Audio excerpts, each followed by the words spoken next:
President Trump today announced his tax proposals. They are a disaster. Thank you very much. You just want massive tax cuts. That's what you want. They're designed to benefit the very wealthiest people in this country at the expense of virtually everybody else. The largest tax cut in our country's history. And here is the context of Trump's tax proposals. Remember, just the other day, the Republicans were pushing a health care proposal that would have thrown 30 million people off of the health insurance they have and cut Medicaid over a 10-year period by $8 trillion. And the reason they did that, ostensibly, was because they're very worried about the national debt and the deficit. Well, what about this tax proposal? What does this do?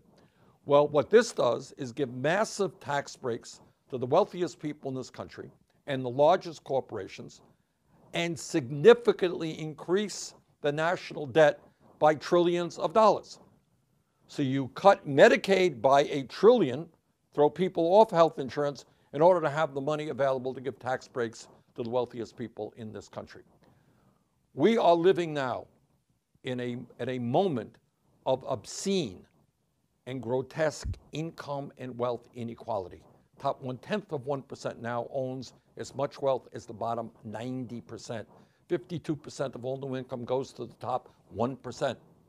And what Trump and his Republican friends want to do is make the very, very rich even richer, run up the deficit, and then announce that they got to cut Social Security, Medicare, Medicaid, and everything else.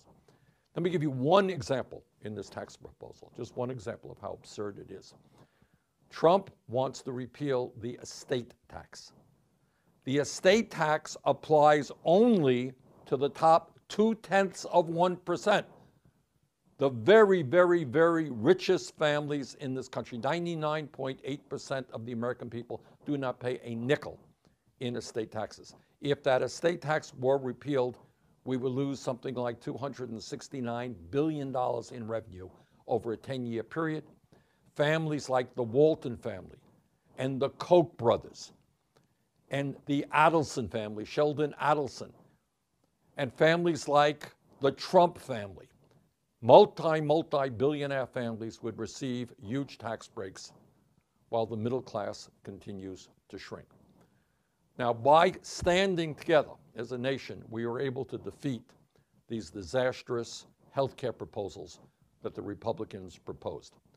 Our job now is again to stand together, to say to Trump, to say to the Republicans in Congress, yeah, we want tax reform. You're right. Tax system really is broken. But the way we're going to reform our tax system is not to give tax breaks to billionaires and to very large profitable corporations who are making record-breaking profits.